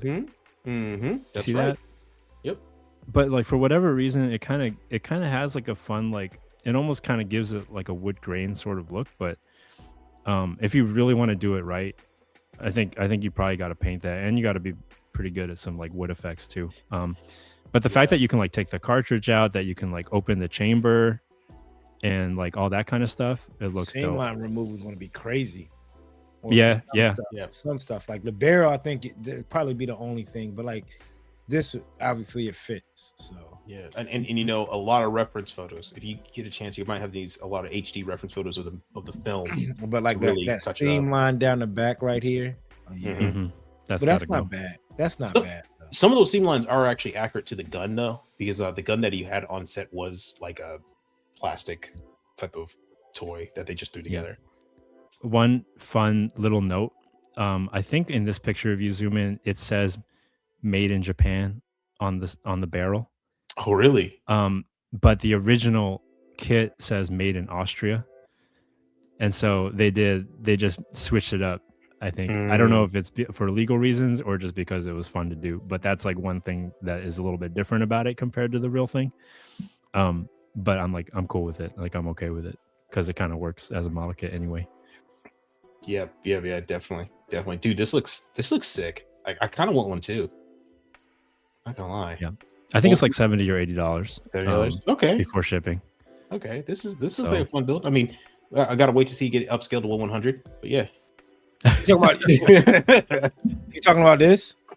It's like Ricky's like, yeah, everybody. I want to get the gun. I was like, yeah, I want to get it too. Hold on. Somebody want to get this? No, we're good. That's cool. The cockpit opens. That's cool. Right. Appreciate you for showing us this. Are they ever going to sell that diorama that's supposed to come with what is it, the Blockies kit? Damn it. I don't know. But damn it, I'm probably going to pick this up. So it's $79. Full price is $79 plus shipping.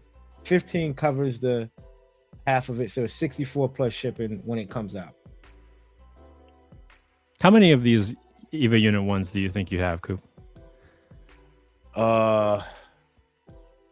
If I got this, it would be the technically 3, because I did get the RG, but the RG is buried somewhere in storage. And then I have the Blockies. And the Blockies is nice. Don't get me wrong, the Blockies is nice, but it doesn't have weight.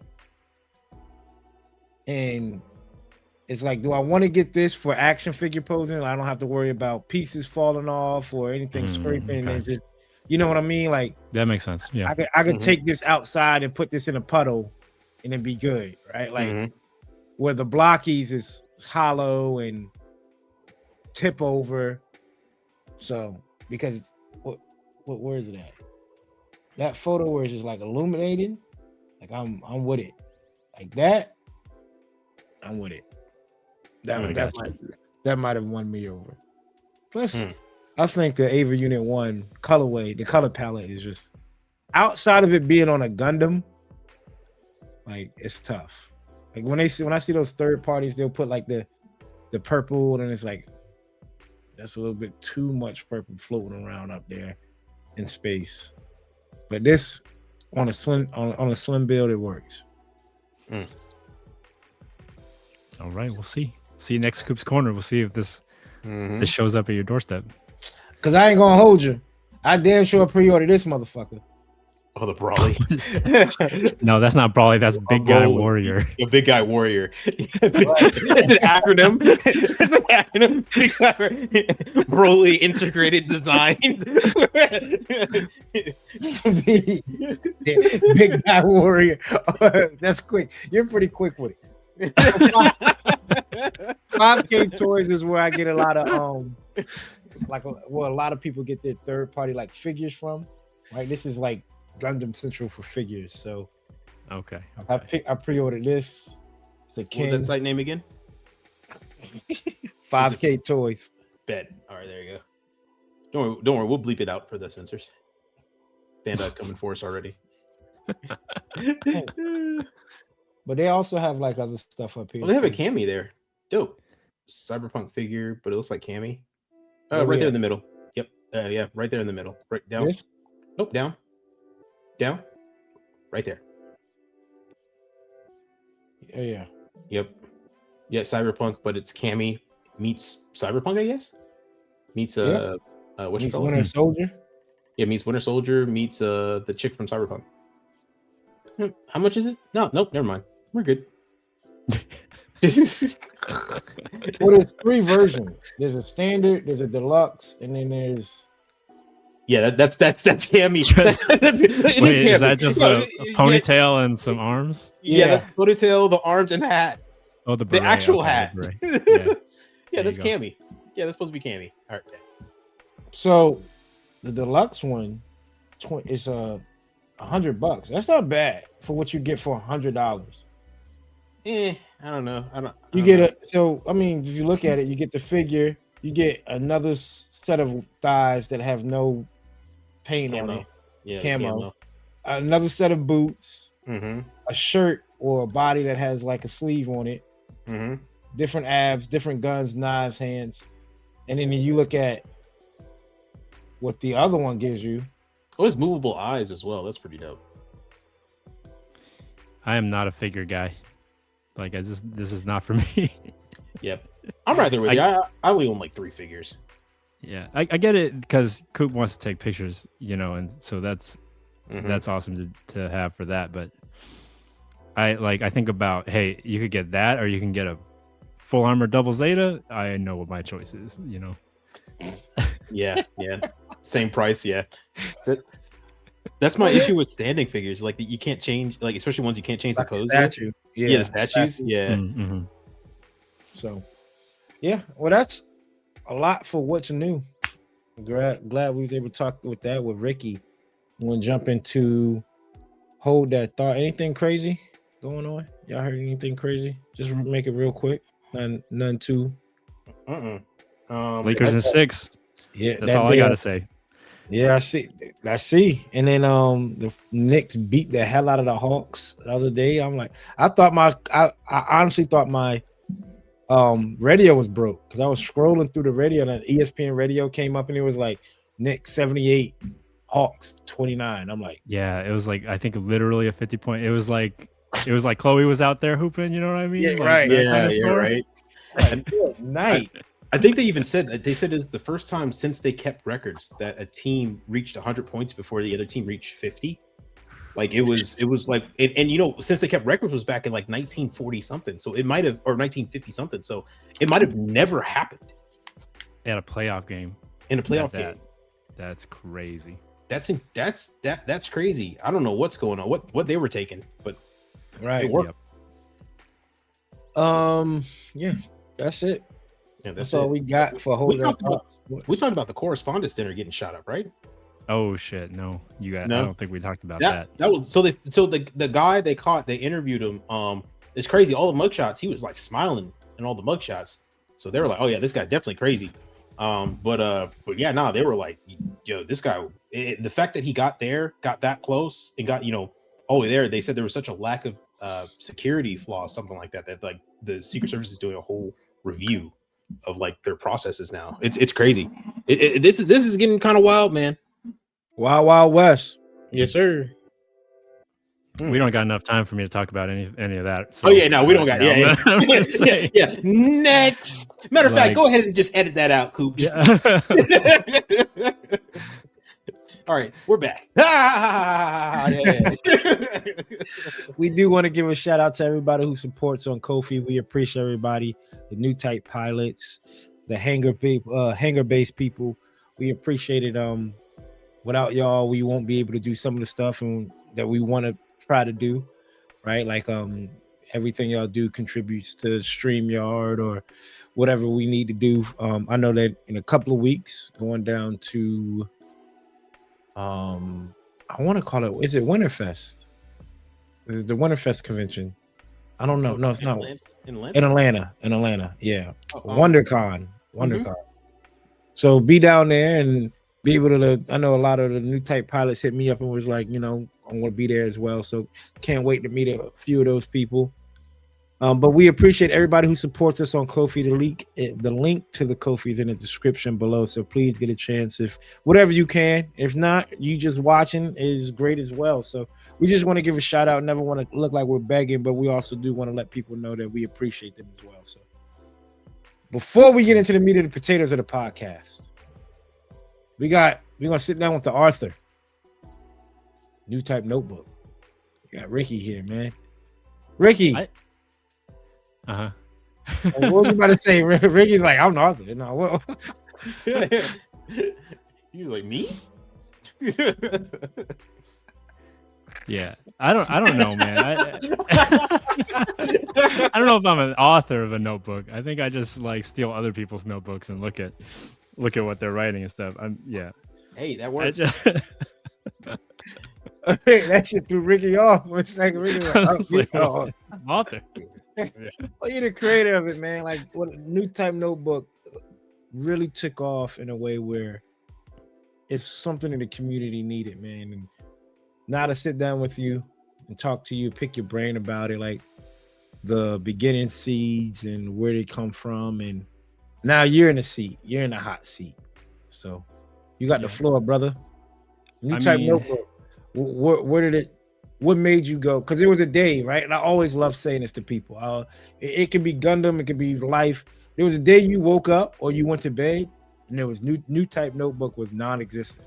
And then you woke up and you went on throughout the day and Newtype Notebook was 1%. Right. And it's like, and now moving forward, there will always be always be a Newtype Notebook. Even if you was like, you know what, this is all I'm doing. There's a section in history that it wasn't here and then it is here. So talk about that time when it wasn't here. Yeah. I think I just honestly really wanted Newtype Notebook is really just what I wanted to see. You know what I mean? Like it was just a space where I felt like, man, like, you know, Instagram is great because you get to see a lot of people's builds, but it's really like, you know, maybe you get a minute of content here and there, or you get a nice video that's cut together, but like you don't really get to dive into the mind of the person building, right? And that was what I felt like was missing. I was missing personally.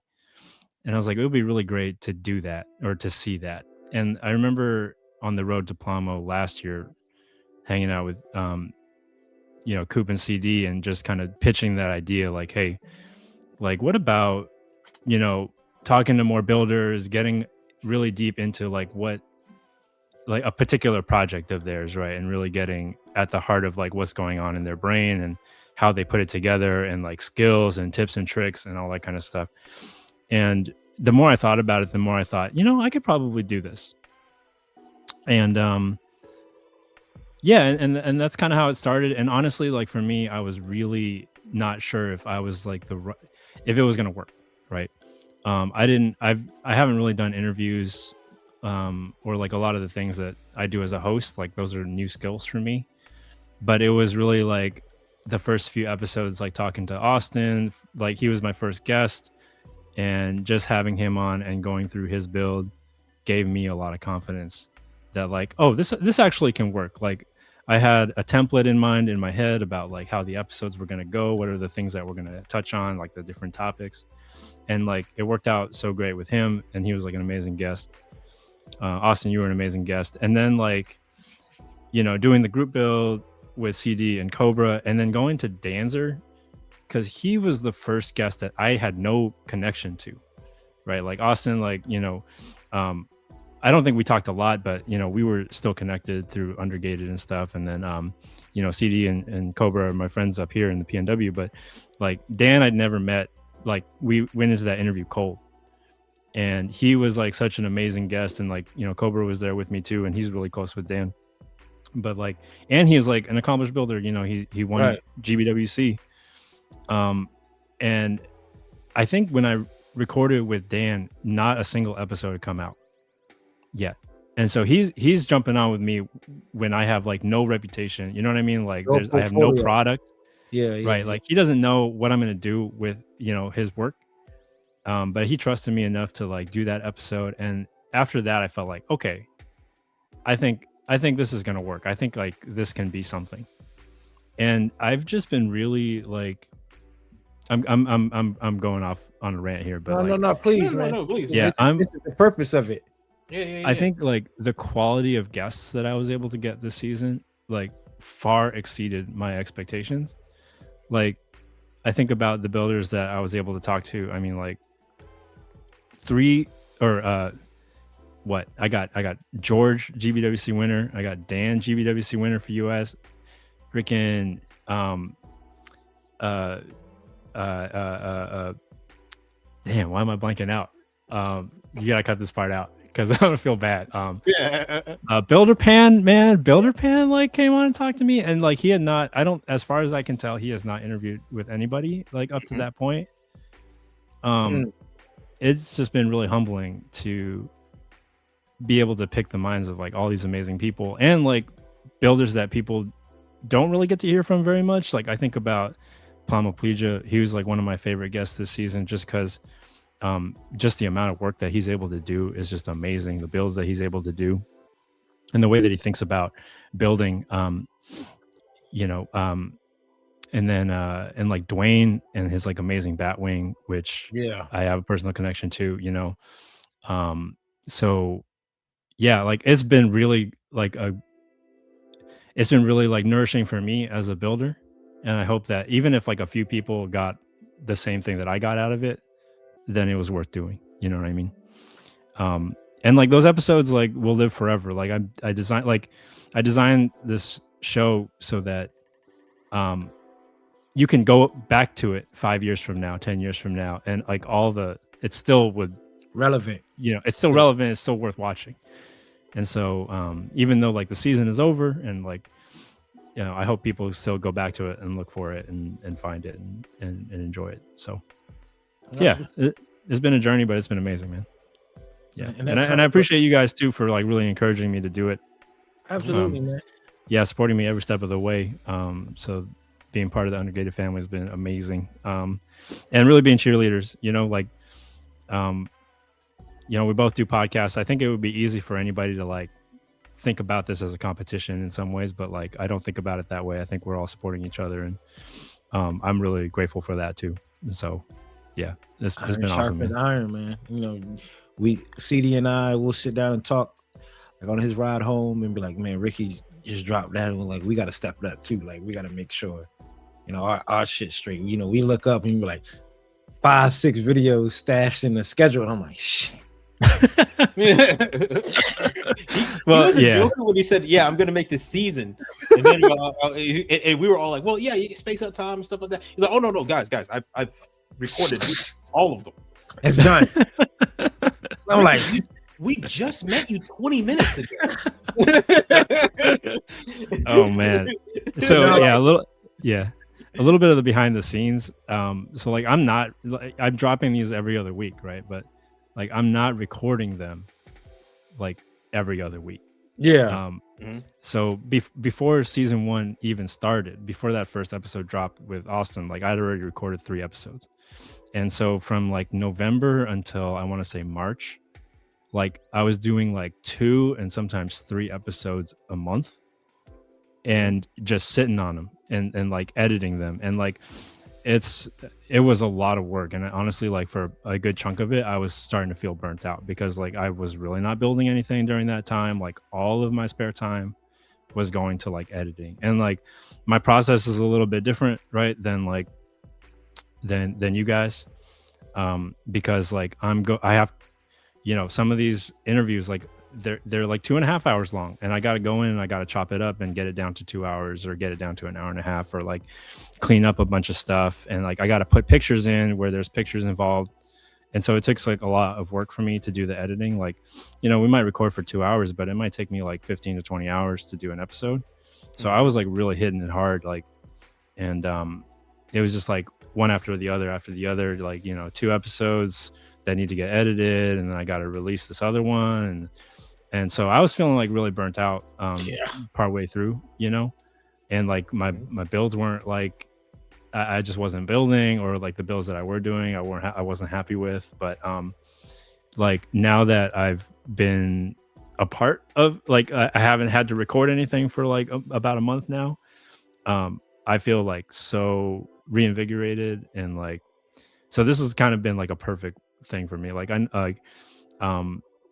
Balance. And there was a time where I'm like, do I really want to do this again? But now I'm like, yeah, I think I can do this again. Like, we'll take a little bit of time off, do some building, go to Plamo, and then if you haven't seen it, like, you hear it first. Like I'm gonna try for a season 2 next year too. So there we go. Yeah. You've been battle hardened, and all the reception has been, fantastic. So yeah, and clearly you put your foot into it. I mean, anybody could say that they watch the episode, they're like, oh yeah, this is like this is like the level of editing is just, mwah. So appreciate that. Yeah, honestly, half the time it's just me cutting out things that I say. I let the guests go, and I feel like half the time I'm just like, do I even need to have myself asking this question? Like, nah, I'll just take it out. Amen. So far with this episode, there's some stuff I really would need to cut myself out of. Some things I've said. Right. But again, like, it's not about me. It's really about the builders that I've been able to talk to. Like, they've really been so gracious with their time. And I mean, I think about like one person that stands out for me was like Gunpla Luke, right? Like, we had scheduled out our interview for like, I want to say like a month. I was like, hey, I'm like recording here and here, but then like maybe we can talk in like a month from now. And he's like, okay, sure. And then he's like, what would be a great idea if like we got some parts that I could like do some panel line designs on, and like we like collaborated on that. And so like he actually like took the time to like design these panel lines for pieces pictures of pieces that I sent him. And so like he took his own time to like do the design so that when we recorded, like he would have them ready.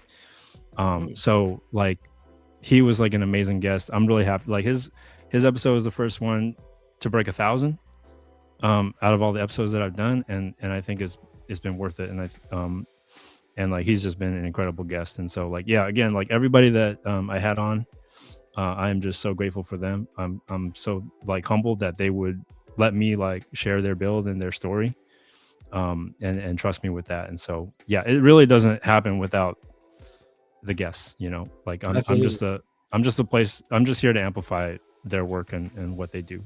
A moderator. Nah, man, you a little bit more than that. You're becoming a staple and part of the community, man. Because there's no avenue for people to go down until Newtype Notebook, right? Like, do you see like EA Gunpla or Ray Studios, and you see those, and you're like, that's like, you're in a little league and you're watching NFL highlights. Like, come on now, like, how can I do that?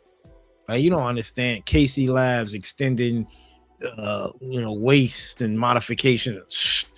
Like, that's too much. But when you sit down and hear builders in your own community, people that you follow, people that you not even just follow as in like I like their pictures, as in like you click their story on Instagram and you see their families and stuff like that. You see behind the scenes, and then you can hear their story coming from their own mouths out of your platform is more than just I'm just here because of the guests. So we appreciate that, Ricky. We really do, man. Yeah, it's been fun. It's been amazing. And so, and again, like all the coffee folks out there who support the Undergated, you guys are supporting Newtype Notebook as well. So again, like really thank you. And I'm honestly I'm a little nervous like about next season. I'm like, man, I feel like this season went. I feel personally like so. Like happy with this season. I'm like, to try to top this is going to be kind of tricky. Like we'll see. Hey, so that's the best part, man. Is always trying to best yourself. Yeah, that's true. But man, yeah, it's been a lot of fun, and I shout out to Splash Paints too. I mean, just with the giveaway stuff, they've been super generous in supporting the pod in that way. So. Yeah, we got a lot of people to thank that it's not just a one man show over here. There's a lot of people absolutely helping doing some work and supporting the pod too, for sure. Yep. What did you learn from the process? I mean, I know that you just said before this, did you know how to edit videos or like what a little bit of everything? What did you learn? Yeah. So, I in a former life I was a middle school teacher, and so right now I still do work that involves coaching and teaching, and so learning and teaching has always been like a part of my life and my professional career. And so hopefully that maybe shows in the way that these interviews go, and like the desire to learn is and just trying to learn new things has been an important part of my life for sure. I had done some video work in the past. So like in middle school, or when I was a middle school teacher, I should say, I ran like a video production class. And so I was teaching like middle schoolers like how to edit and shoot and record and write. And so I got to flex that a little bit. It's been a while since I've done that, but it was fun to like kind of get back into that a little bit. I think I definitely worked on my like interview skills, and like just my like public speaking. It was like a thing that was like really tough for me. Like especially those early seasons, I would listen to myself and I'd be like, damn, like I hate how I sound. Yeah, I don't know how you guys feel about it. I mean, you guys have been doing this for a minute, so yeah. No, every time I hear my own voice, I'm like, that's me. Yeah. And I feel like even, and this is no knock on Austin, but I just like listening to that first episode, just hearing myself in that first episode, and then hearing how like the seasons have gone, like the episodes have gone on, has just like been such an improvement, just on my end. And so just outside of all the building stuff, right? Like just me learning how to like speak in public, and I'm not saying that I'm great at it, but I'm like, I can definitely tell that I'm getting better, which is like the important thing, right? And I think I mean, obviously there's so many great tips from every single one of these builders that have made me a better builder, whether I've used those skills or not. Like, there's certain things like George, like, I'm not going to try a George level build anytime soon. You know what I mean? But like, hearing him like, and his thought process has definitely impacted the way that I think about my building. Right. So like, storytelling, what was a really big part of his episode, and like how do you tell a story through your build and through your diorama, and even like decals are a part of the storytelling process. And I took that to heart, especially when I'm thinking about my Easy 8. So if you haven't seen my Easy 8, like I think this is the most I've ever tried to like put a build together with a story in mind, if that makes sense. Mhm. You know, like it's everything from the decals to like the way that I chose my colors and painted my colors. Like I hoped give some kind of story. Mhm. And that's like a lesson that I feel like I can take moving forward for sure when it comes to building. So yeah, I mean, what else? I mean, like, you know, there's just so many great practical tips. Like I talked about Dwayne and his primer story. We talked about yeah, there it is. Looks good too, man. This looks good. Yeah, I No. appreciate that. If you're coming to Plamo, I'm planning on bringing this one. So for sure. Bet. I think about, I mean, like just things like Gunpla Luke and his scribing technique, like has really helped me a lot. Like I don't do a ton of scribing, but just thinking about designs, like, okay, this is a good spot right here. If you go back to like a picture, like I tried to put some little things into this build, but like I've been trying to keep them subtle because I don't want, like, I'm just not confident quite enough to like really go heavy on the seam lines. But like if you look at the side of the head right there, like Mhm. those lines are drawn in like right underneath the antenna. Oh, okay. Yeah, the mold on the original kit on that one was like really bad, and so I knew like if I just painted it and tried to panel line it, like that detail that was supposed to be there was just going to wash out. And so I went in and I just kind of rescribed it that way. And there's like little things on like this build and a couple of the other builds where like I tried to do a little bit of scribing and think about Luke's approach to it. Mhm. So like by no means am I like a Luke level builder when it comes to this kind of stuff, but like I'm taking the first steps, right? And I'm hoping that anybody who listens to the episode just does that, right? Like, are you going to be Gunpla Luke overnight when it comes to scribing? No. Are you going to be Builder Pan when it comes to like dioramas? No. But can you like just take that first step and get you there?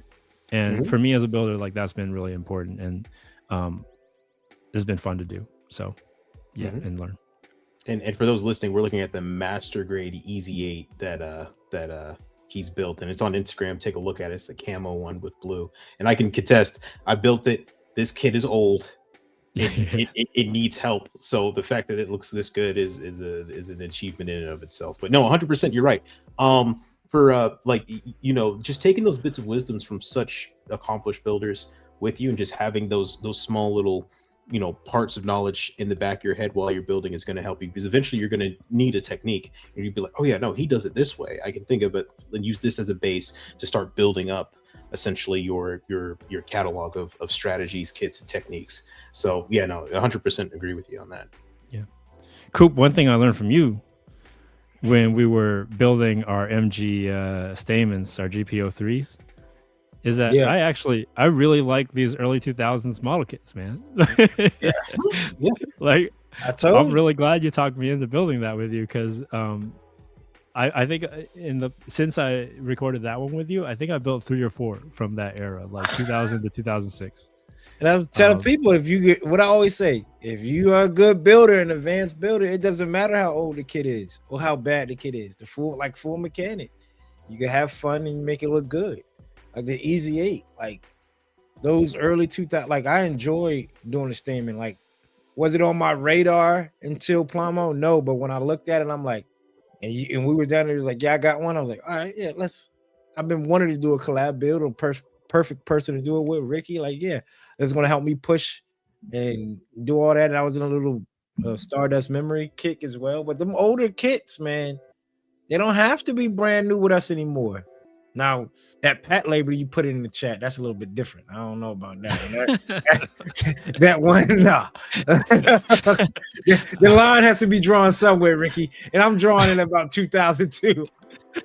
All right, that's fair. That's fair. All right, like that's it. Something you just can't. Some stuff you just can't go back. You know? I'm gonna try, dude. I'm gonna go for it. So for people who are listening, like I was saying on Newtype, the website, they are in their coming soon section. They're dropping a ton of old Pat Labor vintage stuff and F91 vintage stuff. So like we're talking about the original like no grade kits from like 1992. Yep. You know, and like oil painted covers. Yeah. And I was running through that that coming soon list, and there was one kit that I saw, and it just took me straight back to when I was like 10 years old, and I had that box. I don't remember who gave it to me or where I got it, but I bought this kit and it looked like crap, right? But like something about that box and seeing that picture again made me like super nostalgic, and I'm like, I'm gonna buy it, I'm gonna build it again. And it's just like some old Pat Labor suit. I can't remember, like I don't know anything about Pat Labor or anything, but like pull it up right now. yeah, I'm gonna try to build. I'm gonna buy one when it comes out. I'm gonna try to build it just to see. Have you watched any of the anime of Pat Labor?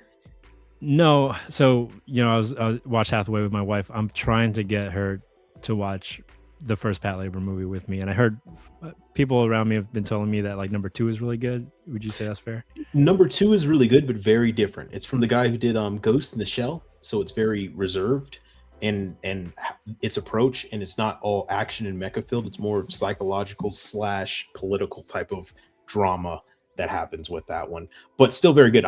But watch the first one, so when you go into the second one, you have an idea of what's going on. Yeah. Anyway, there you go. Ricky put this in the chat, and I'm like, yo, come on, man. We can spice it up just a tad, but some stuff. You know it's old when they didn't even bother showing an articulation picture. They just showed you it snapped up. Man, you know it's old. I mean, granted, it could be different scaling. It's a 1/60th scale, so in my mind, it's huge, right? Like, no, Pat Labor's suits are very small. But even still, like 160 means it's not. It should be smaller. I'm not looking at it for to be perfect grade size. Like it should probably be about master grade size, right? Maybe somewhere in between. A little bit smaller, yeah, than master grade. Late UC master grade size. I think that's about right. But anyway, this is just like for nostalgia's sake. I'm like, I'm gonna buy it. I see the potential, right? Like you can look at it and go, okay, I see it. Good luck to you. Yeah. No group build on this one is what he's trying to say. You're on your own, you Jack. I wasn't even born yet. Good night. Right. That's another thing that I learned as I was doing the podcast and hanging out with you guys is that I think I'm the oldest in the group. Out of all 3 of you, I think I'm the oldest one. Hey, brother, we all old compared to the VCU guys, so don't worry about it. Oh yeah, okay. Yeah, we trust me. We're sometimes we get there, we're just like, you didn't watch Toonami?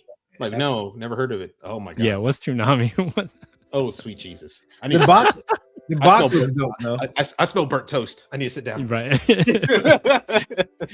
The box art is pretty cool, right? Yeah, the box art is dope. If you can have that as a print, as like the vintage looking, like if you have a movie theater set, like 100% old Godzilla, like the box art looks tough. I personally love oil painted art covers. They are some of my favorite art ever. This is definitely, if you blow this up to like a movie poster size, like he was saying, frame it looks. They coming out with a couple of. They're about to re-release a couple of. You got the G Cannon vintage kit coming, dude. I don't think I've ever seen that in person. Like even the box in person, bro. They're bringing everything back. I might have to buy one of these just for the box, like not build it, but just have the box. And for $25, like if you like, this looks dope. Just the box alone, the F91, like. And I mean, Ricky, you got the box of the actual vintage RX-78 behind the reprint RX-78 right over there. Yes.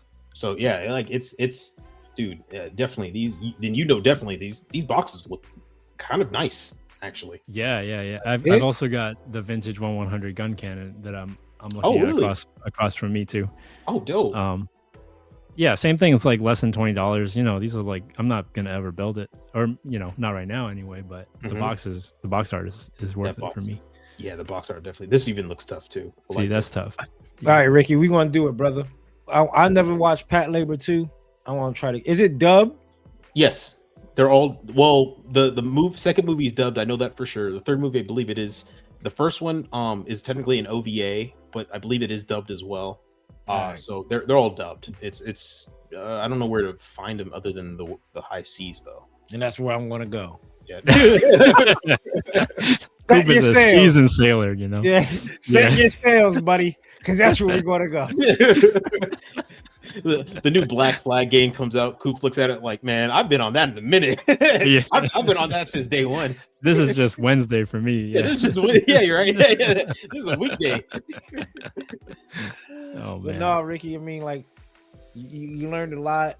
We love seeing the Newtype Notebook. I'm glad you already said you're coming out with like season 2. Is there out like the what's next chapter being season 2, more episodes? Or do you want to branch out? Do you feel like, like, hey, I kind of got a grip on the interview layout. Maybe I want to do something else. Like, is there anything else coming with season 2, or is it? Well, talk to us. Yeah. So right now I'm not focused on season 2. I feel like I'm a NBA free agent. You know what I mean? It's like, yeah, I'm just focused on the playoffs right now. I'm not focused on free agency. But I'm not focused on next season. But no, like I have some ideas. I've been playing with some ideas, and there's obviously like a lot of amazing guests that I was not able to squeeze in this season. There's a couple people I'm talking to. There's a couple ideas I'm throwing around. So like I like that it's still predominantly Gunpla, right? So I think at least half of this last set of episodes were Gunpla with a couple 5-star stories kits with like Dwayne's Batwing, and I think that's like a nice mix because there's a lot that we can learn from other scale model, techniques and stuff. And so I know like my primary audience is still Gundam people, but I like to sprinkle in a couple of different things around him. I like personally, right? Like I like doing a lot of car builds, and I haven't done a lot recently just because I've been so heavy in the Gunpla. But I know like there's a couple folks in the car building community that I would love to talk to.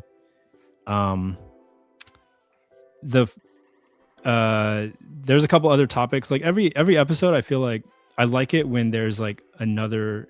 It's not just the build, but there's like something about the build that we can focus on a little bit deeper, right? Like, whether like with Austin, it just kind of happened to be like sort of shading, right? And color, and with like with Luke, it was scribing, et cetera. So there's still some topics out there that haven't been explored that I'm thinking about.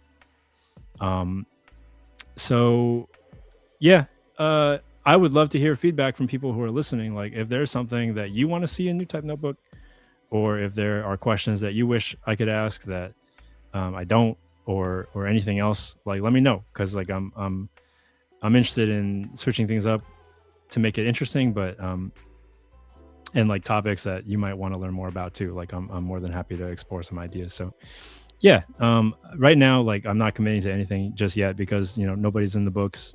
I'm not going to start recording yet, so we'll see. But yeah, there's definitely still a lot to be explored, and so I want to keep kind of want to keep diving in and finding some new topics and some new ideas for sure.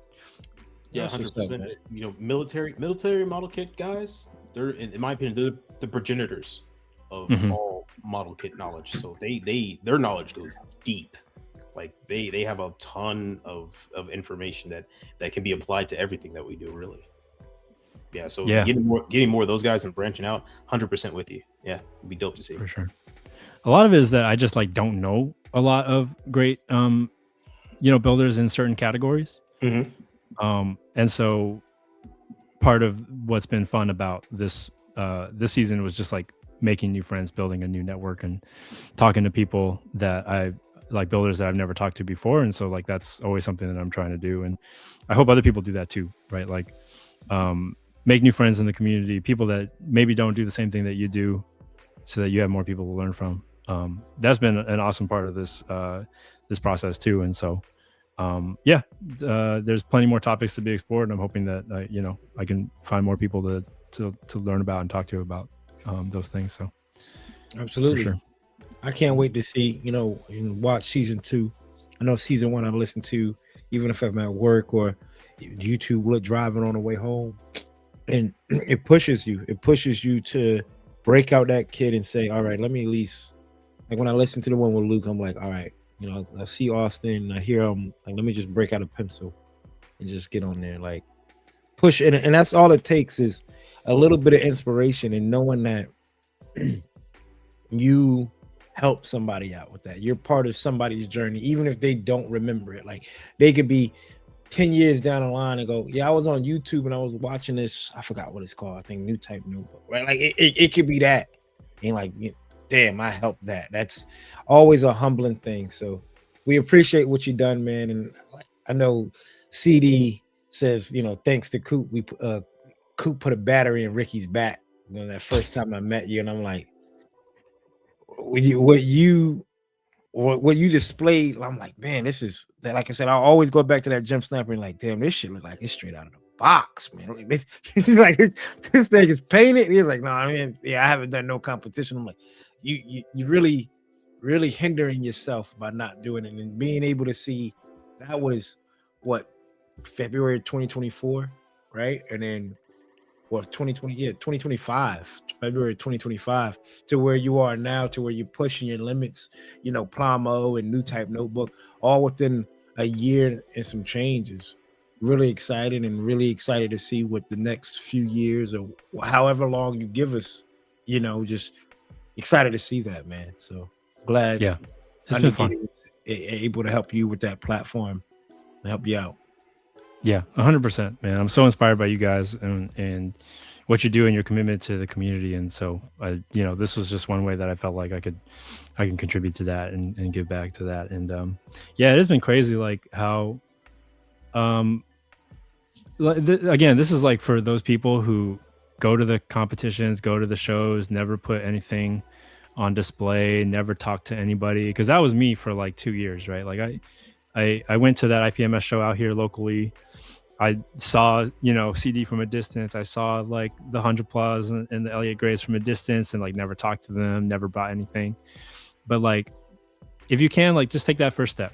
Even if you don't bring something, like, just introduce yourself, talk to somebody, and you just never know where that's going to take you. You know what I mean? And it's taken me to this point, and I'm super humble and grateful for it. And so, yeah, I know you're out there. If you're out there and you're just kind of lurking or whatever, like, just take that first step. Come on up, make a friend, talk to somebody, put a build on the table, learn from other people who have built on the table too. You're not going to regret it. It's only going to make you better. Absolutely. That's a great way to leave it right there, man. We appreciate Ricky and everything Ricky Glues. Make sure y'all follow him on all his socials. What you on? I know Instagram for sure. Right? That's it. That's the only thing worth following me for. Yeah, don't follow my YouTube. I don't use it. Yeah, and again, like, I've had a lot of people hit me up and just say, hey, I appreciate what you're doing. And I appreciate that. And if you for any reason you want to reach out to me for whatever, just I'm always happy to respond. So tell them the magic phrase. You know what to do. If you want to reach out, you know what to do. Hit message, type that message, and click send. Same way as always. For sure. Austin, tell people where to get these kits and where we can see Ricky in person. Probably next time. Is this the next time? Probably people be able to see you in person. Plomo 2026 out in Birmingham. Absolutely, I'm gonna be there. Yeah. So you heard it from him. Where if you want to meet him in person, and we're going to be there as well. And our sponsor, Vulcan Hobby, Chris, he's a huge supporter of the podcast. Does a ton of work for us, and helps us out immensely. And also kind of got a lot of us into contact with each other, and even promotes our stuff and everything. So go to vulcanhobby.com. Use our code TheUndergate10 to get 10% off on your next order. And he's got some kits there. I believe he's going to be at mostly conventions now, so you're going to see him a little bit more at all the road shows. Yeah, check his Discord. And just tell him that we sent him, or we sent y'all to him. He would love to hear it. So that's vulcanhobby.com, the Undergate 10 for 10% off. CD's not here, but we also need to talk about the paints that CD would use if he was here, and they would be SMS paint straight out of Australia. Good to go out the gun. They are somewhat here sometimes, somewhat. The SMS paint, use code Chloe's dad. Cooper. Well, we have splash paints. Ricky, please tell people about splash paints. Oh man, just go to the end of every episode that I've put out. I mean, like when I say that they use up, I mean, like they make up most of the paint that I own. Like it's literally true. I'm looking at like a whole like filing cabinet full of paint straight from them, like car colors, mecha colors, clear coats, metallics, whatever you need. If you run out of Mr. Hobby Surfacer, you know where to go. There you go. Ain't that the truth? And, you can use, and right now he has Plamo 26 to get 10% off of your. I think it's off all paints, right? Or is it? Do we know if it's just? I just got the Plamo colors. Off but I think it's off of all paints. He might just be that. He might be that grateful. That generous, yeah. He might just be that generous. He might just be that guy. Yeah, he might just be that guy. He's that generous. So check him out again at Splash Paint. Use Plamo 26 and save off of the colorway. The colorway we got going on. We got apricot. We have cockpit turquoise. We have Valiant green, medium gray, and Insignia white. That is the colorway for Plamo 2026. Be a part of that build. Again, use hashtag Plamo Expo or hashtag Plamo 26. We do a special episode where we show a couple of builds so far, the works in progress. And if you want to use some high-end tools, use Gun Primer tools. Use Coop 10 to save directly off with Gun Primer. They make a lot of good and useful tools such as the balancer, the gritter, the glazer, the gravity if you want to put a little bit of weight on your kits as well. Again, Gun Primer, Google them, then check out, use code Coop10 and save 10% off. So that's paints, kits, and tools. You could kind of save a little bit of money and put that towards your gas tank because it's definitely killing us out here. Yes, it is. Oh, shit. Until next time, people, be humble. Be humble. And also take that first step. If anything you've learned from this episode, take that first step. Because you got to take the first step. You have to crawl before you walk. Every journey starts with your first step. Yep. Absolutely. I'm Coop. Down there is Austin. Over there is Ricky. Somewhere is CD. We're the Undergated. We're never underrated. Until next time, people. 168 hours down. Another 168 to go. Peace. Deuces.